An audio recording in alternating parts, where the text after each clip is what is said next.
I wonder what it is we're about to witness in Ukraine. The images of this convoy now heading to Kyiv, as I mentioned, rocket attacks on Kharkiv. Is this going to come down to street fighting in the next couple of days? I believe it will. I think that President Putin has really made the decision to take over not only the city, but take over the country. So neutrality, if it was an option, is no longer an option. I think that what President Putin has decided that he wants to annex or incorporate Ukraine into Mother Russia. And I think we're going to see an assault that will be launched that will be very deadly. It'll kill a lot of innocent people. And I think that there are only two ways ultimately this can be resolved. Either President Putin can take counsel from those without his circle, other countries like Russia, like China, like India, like Israel, other countries who have relationships with him, I think could give him counsel that this is something that has to be stopped. And there's a way out of this. The other thing is a revolution from within. Because this is going to hurt the Russian people in dramatic ways, if not immediately, then over the next weeks and months and possibly years. Yeah. So that will stir great discontent from within, and I think that's something that President Putin has not counted on, and something he should be aware of. There's so much history in Kyiv, in the city of Kyiv, whether it's the cathedrals or the government buildings. Mr. Secretary, does Vladimir Putin want to preserve Kyiv and occupy that city? Or does he want to flatten it?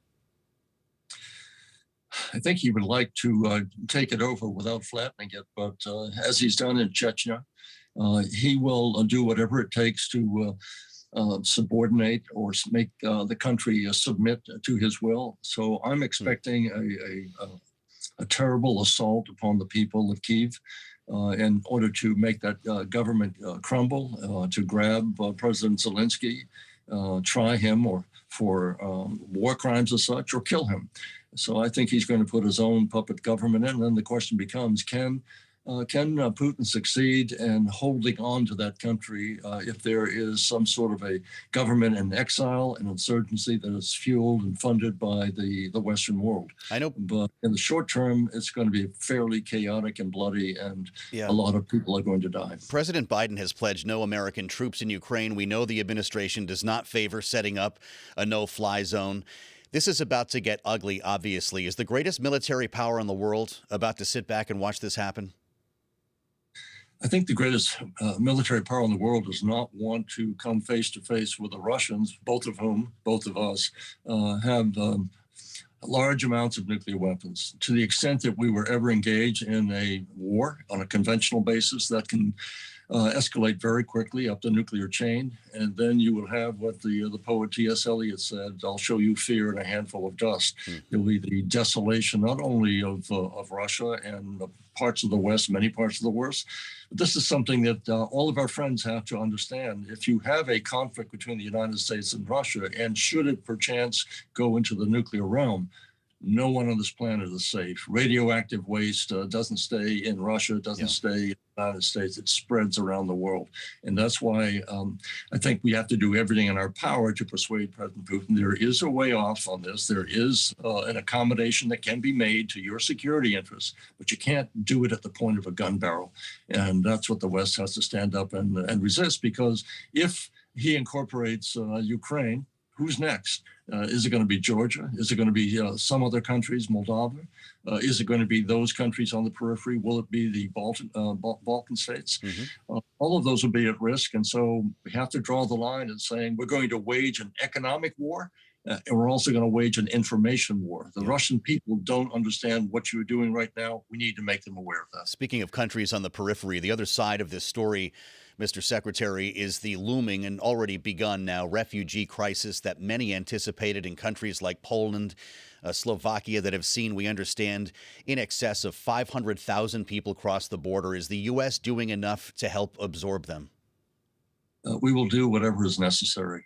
We can't afford to allow these people, thousands of people, go without food or shelter or some sense of security. So I think the United States, with our Western allies, and this is something I don't think Putin has counted upon, the unanimity of the Western alliance has been strong, EU, NATO, And he's up against a world that's going to hold him certainly in contempt, and he will carry the mark of Cain on his brow for years to come. And so rather than restoring the glory of Russia's past, what he is doing is making Russia a pariah throughout the world, and anything that bears the stamp of Russia will certainly not be greeted with enthusiasm. So trying to return to glory, this is not a way to achieve that. What he's going to do is return Russia to a point where other countries will look upon him as a threat and one that they won't want to do business with. The president will walk into the House chamber tonight to deliver his State of the Union address, Mr. Secretary, against the backdrop of a war in Europe, something no one really could have predicted when he took office just over a year ago. What does he need to tell the American people and, frankly, the world who will be watching this speech tonight? Well, he has to, I think, concede that we have brought some of this upon ourselves, that we have shown weakness in the past when dealing with Putin. We have invited Putin to invade our own country, at least through attacking us through bots and other misinformation, trying to alter our election. So we have brought some of this upon ourselves by non-reaction. So I think he has to say, we're in a different era now. Russia has made it clear it wants to solidify itself and dominate the European theater, return to the Russian Empire if it can. And we're in a conflict that we're going to try and keep as peaceful as possible, but it's going to be economic, it's going to be informational, and we have to rally the Western world. All people who love freedom have to understand their freedom is at stake if this gets out of hand. Must he promise the American people that U.S. troops will not be involved in a war in Europe? I think he will make that pledge, but understanding that if Putin, for any reason, fires or touches base with any of our NATO allies, then Article 5 becomes invoked and we will find ourselves in a war. How concerned are you about that happening, William Cohen? I'm concerned. I'm concerned now that we're at a very dangerous point in our relationship with Putin, and he doesn't seem to be doing anything other than intensifying the killing machine that he has control of right now.